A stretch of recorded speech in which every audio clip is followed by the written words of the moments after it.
ఈ student unions ఉంటాయి కదా, వాళ్ళు ఏమంటున్నారంటే, ఒక విషయం, మా చిన్నప్పుడు స్టూడెంట్ యూనియన్స్ చాలా స్ట్రాంగ్ ఉండేవి. అంటే మా దగ్గరికి వచ్చేసరికి కాస్త వీక్ అయినాయేమో కానీ అంతకుముందు చాలా స్ట్రాంగ్ ఉండేవంట. అంటే స్టూడెంట్స్ లో లీడర్షిప్ క్వాలిటీస్ ఉన్న వాళ్ళు ఉంటారు. మంచి లీడర్షిప్ క్వాలిటీ ఉన్న వాళ్ళు స్టూడెంట్స్ నుంచి ఎదుగుతారు. జనరల్ స్టూడెంట్స్ నుంచి వాళ్ళు ఎంపీటీసీలు జెడ్పీటీసీలుగా పోటీ చేసి ఆ తర్వాత ఎమ్మెల్యే, ఆ తర్వాత మినిస్టర్, ఆ తర్వాత సీఎం అవుతారు. That's how constitution works. కానీ దాన్ని వీళ్ళు మొత్తం మార్చుకుని నెపోటిజంలోకి తీసుకొచ్చారు మొత్తానికి. సో స్టూడెంట్ లెవెల్లో లీడర్షిప్ క్వాలిటీ ఉన్నవాడు చాలా నిజాయితీగా హానెస్ట్ గా ఉండడానికి ప్రయత్నం చేస్తాడు. అతనితో పాటు ఉండేటువంటి సెక్రటరీ అనండి, వైస్ ప్రెసిడెంట్ అనండి, ఒక టీం ఉంటది కదా, వాళ్ళందరూ కూడా ఏ కాలేజ్ లో ప్రాబ్లం వచ్చినా ఆ కాలేజ్ కి ధర్నా అనండి, ఇట్లాంటి గొడవలు అనండి, కాలేజ్ లో మార్క్స్, పేపర్ లీకేజీలు, వీటి మీద చాలా బాగా పోరాటం చేసేవాడు. మేము చిన్నప్పుడు చూసేవాళ్ళం. అంటే మా ఏజ్కి వచ్చేసరికి లేదు, అంతా కంప్లీట్ గా అప్పటికి కలుషితం అయిపోయి పార్టీలకి కొమ్ము కాసేలా తయారు చేసేవాళ్ళని. ఇప్పటికీ అట్లాగే ఉంది. సో అసలు ఇప్పుడైతే యూనియన్స్ లేవు, కంప్లీట్ గా యూనియన్స్ ని ఆ, అదొక రకమైన దరిద్రంగా తయారు చేసి పెట్టారు.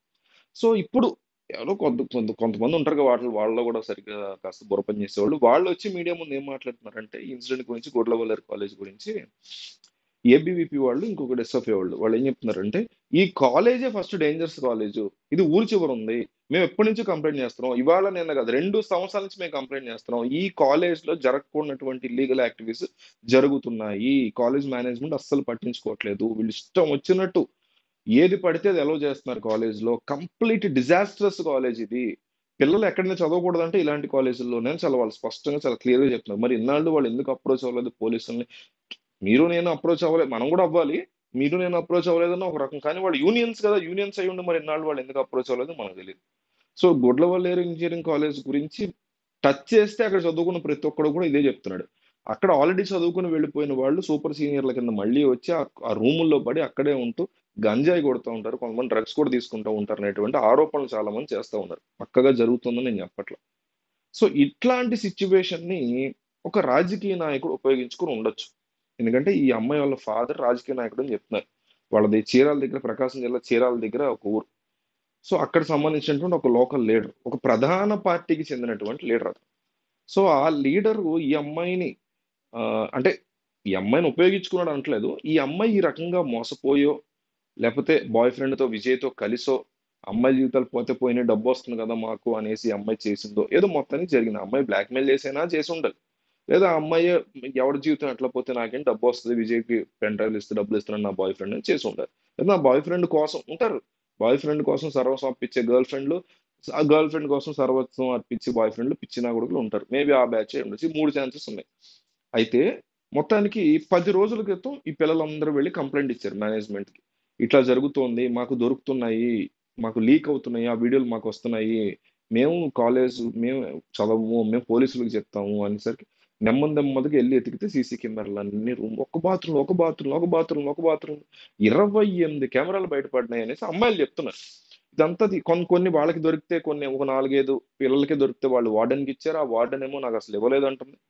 ఇంకొకరినేమో వాళ్ళే కాలేజ్ మేనేజ్మెంట్ తీసుకెళ్లిపోయారు. అసలు వాడి ఫోనే పగిలిపోయింది.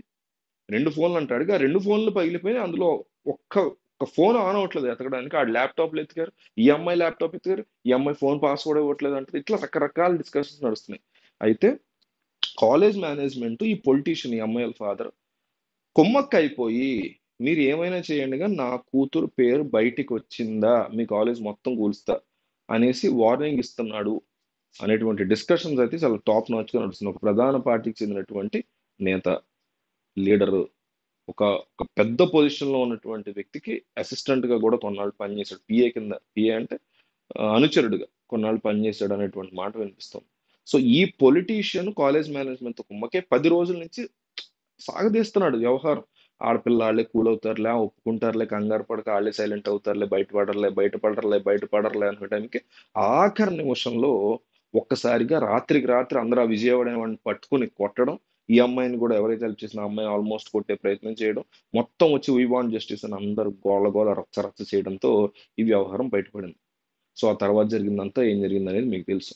చూడండి ఎంత పొలిటికల్ ఇన్ఫ్లుయెన్స్ ఉంటే ఏదైనా సరే మూసేయచ్చు, ఏదైనా సరే క్లోజ్ చేసేయచ్చు ఈ దేశంలో అంటానికి ఇంకొక మచ్చుకు ఉదాహరణ ఈ కేసు.